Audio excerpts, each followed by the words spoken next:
जान मारे साली लगा के उठला ली, जिसे स्वर से सजाए हैं अशोक वाटिका। तो आइए हम और आप मिलकर देखते और सुनते हैं जाहिद कॉमेडियन के साथ डीजे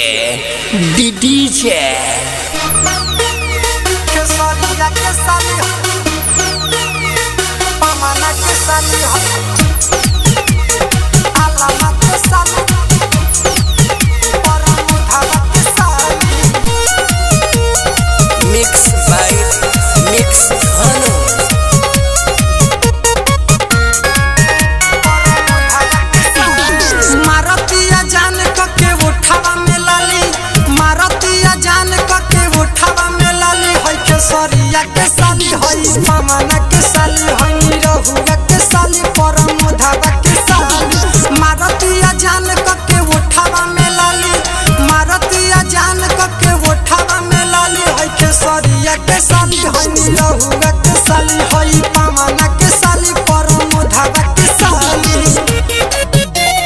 सरिया के साली मामाना के साली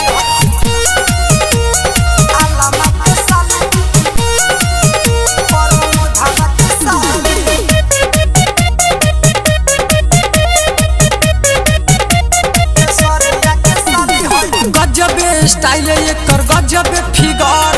देखी के तलइकन के फेल बाजीगर गजब स्टाइल एकर गजब फिगर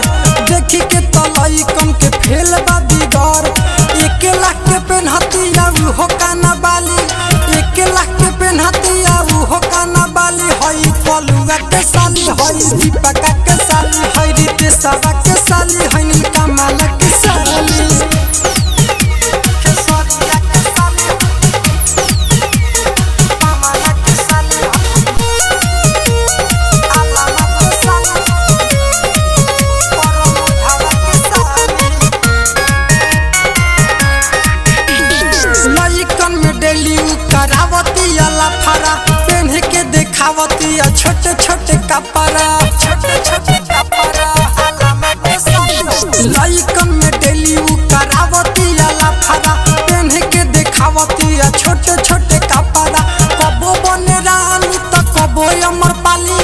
कबो बने रानी तो कबो अमर पाली हई आलामा के साली हई मिठुआ के साली हई गुंजनामा के साली और धिसवा के साली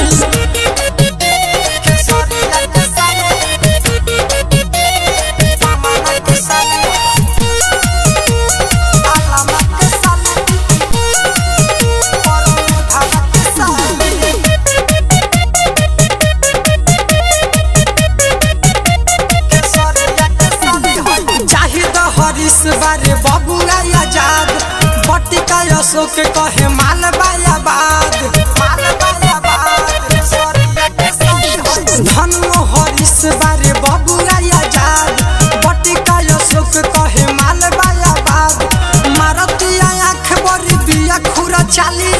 मारतिया आँख बड़ी बिया खुरा चाली हई बिकिया के साली हई अजितवा के साली अमलेशवा के साली परमोधावा के साली मारतिया जान के उठावा में लाली मारतिया जान के उठावा में लाली हई के सरिया के साली हई मामा